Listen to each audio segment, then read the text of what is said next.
for today's vlog mga kabady ay meron naman tayong panibagong YouTube channel na i-review o i-feature walang iba kundi ang YouTube channel ng isang sikat o kilalang charity vlogger. Walang iba kundi si Kalingap Rob. Si Kalingap Rob ay meron siya 3 million subscribers. Dito sa video ito mga kabady ay ating alamin kung magkano na nga ba yung kanyang estimated YouTube sahod. Disclaimer, lahat na makikita yung amount dito o yung mababanggit kong amount dito ay pawang estimated po lamang gamit ang Social Blade. Ang Social Blade ay isang public website na kahit sino ay pwedeng tumingin dito at maaari nyo rin makita ang lahat ng mga estimated YouTube sahod ng mga vloggers or content creator. Layunin lamang ng video na ito na makapagbigay ng inspirasyon sa mga taong makapanood nito, lalong-lalo na sa mga small YouTuber. So yun mga kabady, ano pang hihintay natin, samahan nyo kung i-review natin ang status ng YouTube channel ni Kalingap Rob.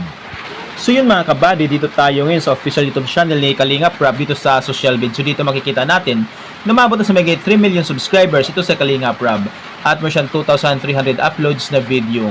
Total lang yung video views umabot na sa 1.5 billion. Ginawa kay YouTube channel December 8, 2019. In the last 30 days nakakuha siya ng 10,000 subscribers at umabot sa 11 million video views. In the last 30 days yung kanyang nakuha. So mga kabady, dito naman tayo ngayon sa YouTube stats summary ni Kalingap Rob. Dito natin makikita yung mga nadagdag niyang subscribers, video views, at yung kanya naman estimated earnings. Pero titingnan natin dito mga kabady ay yung kanyang daily average at weekly average. So sa kanyang daily average nakakuha siya ng $93 up to $1,500. So i-convert sa piso. Simula di po convert sa lowest number siyang $93. I-times na rin sa 59 ay may siyang 5,487 pesos na posibleng kitain sa loob ng isang araw. At kung abot naman yung highest na sa $1,500, i-times natin sa 59, ay meron siyang 88,500 pesos na posibleng kitain sa loob ng isang araw.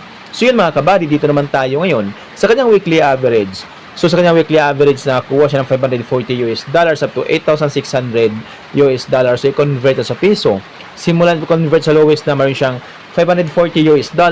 I-times natin sa 59, ay mo siyang 31,860 pesos na posibleng kitain sa loob ng isang linggo. At kung abot naman yung highest na sa $8,600, i-times natin sa 59, ay mo siyang 507,400 pesos na posibleng kitain sa loob ng isang linggo. So yun mga kabady, dito naman tayo ngayon sa kanyang estimated monthly earnings. So disclaimer po lamang mga kabady, ang video na ito ay layunin lamang na makapagbigay ng inspirasyon sa mga taong makapanood nito, lalong-lalo sa mga small YouTuber.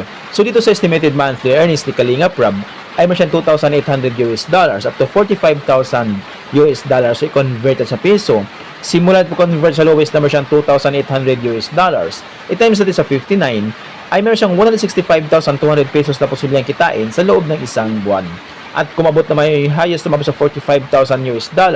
I-times natin sa 59, ay meron siyang 2,655,000 pesos na posibleng kitain sa loob ng isang buwan.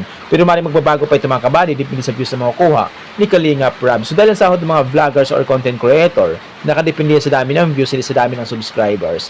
At laking tulong din yung mga viewers na hindi nag-skip ng ads. So kapag once na hindi po tayo nag-skip ng ads, medyo lalaki ang YouTube sahod ni Kalingap Rob. So mga kabady, hanggang dito na yung video natin. So kung mayroon kayong idolong vlogger na gusto nyo malaman kayong estimated YouTube sahod, paki-comment lang sa comment section at gagawan natin ng itong klaseng ori ng video. At kung nagustuhan nyo ang video ito mga kabady, huwag nyo po sana nakalimutan mag-like, share at mag-subscribe sa munting channel na ito. Once again, this is Kabady Vlog. Peace out.